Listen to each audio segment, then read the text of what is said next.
Mrs. Gibbs and her 16-year-old daughter, Rosemary, arrived in Paris on a hot morning in July. They'd been on a vacation and now were returning home, but Mrs. Gibbs did not feel well. So they decided to rest in Paris for a few days before going on. The city was crowded with tourists. Still, they found a place to stay at a good hotel. They had a lovely room overlooking a park. It had yellow walls, a blue carpet, and white furniture. As soon as they unpacked, Mrs. Gibbs went to bed. She looked so pale that Rosemary asked to have the hotel's doctor examine her. Rosemary did not speak French, but fortunately the doctor spoke English. He took one look at Mrs. Gibbs and said, "Your mother is too sick to travel. Tomorrow I will move her to a hospital, but she needs a certain medicine.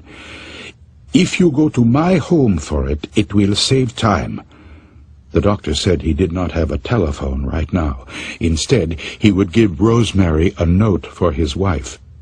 The hotel manager put Rosemary in a taxi and in French told the driver how to find the doctor's house. "It will take only a little while," he told her, "and the taxi will bring you back."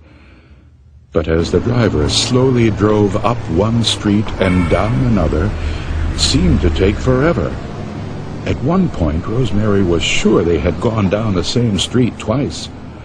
It took almost as long for the doctor's wife to answer the door, then get the medicine ready.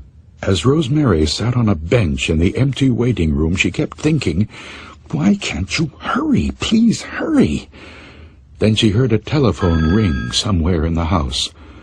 But the doctor had told her he didn't have a telephone right now.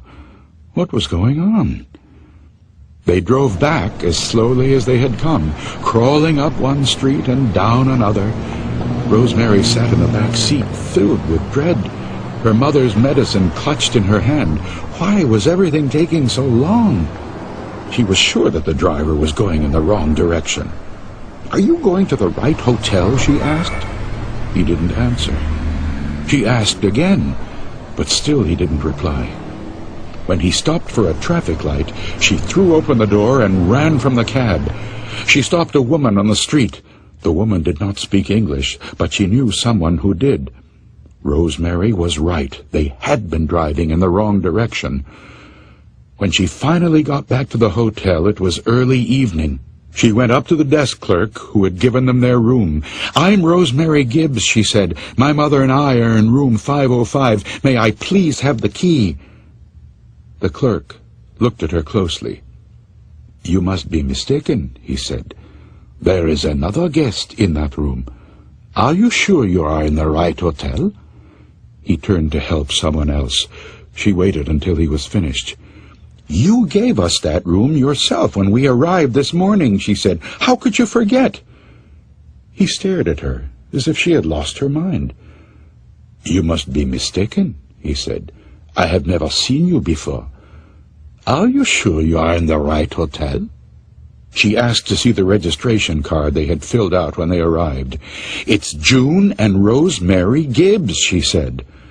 The clerk looked in the file. "We have no card for you," he said. "You must be in the wrong hotel."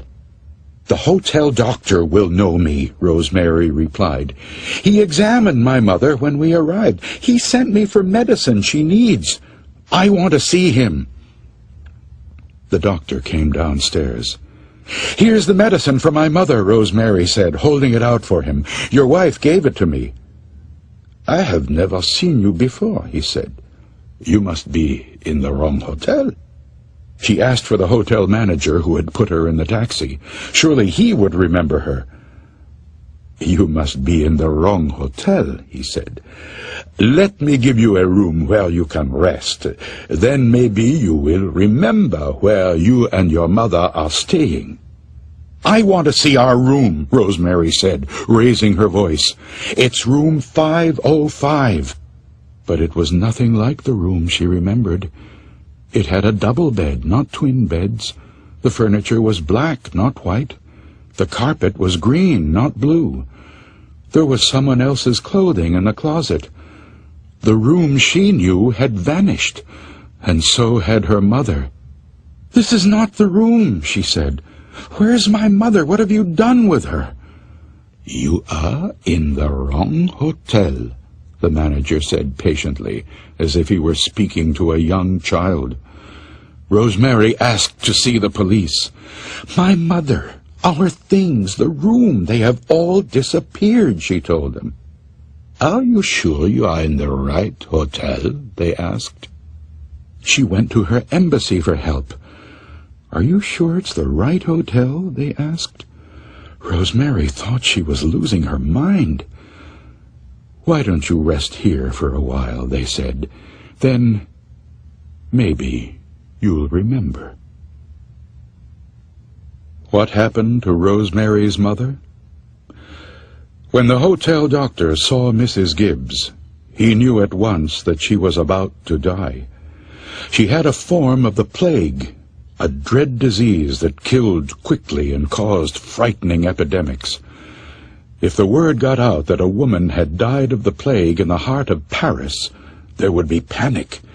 People in the hotel and elsewhere would rush to escape. The doctor knew what the hotel's owners expected. He was to keep the case a secret.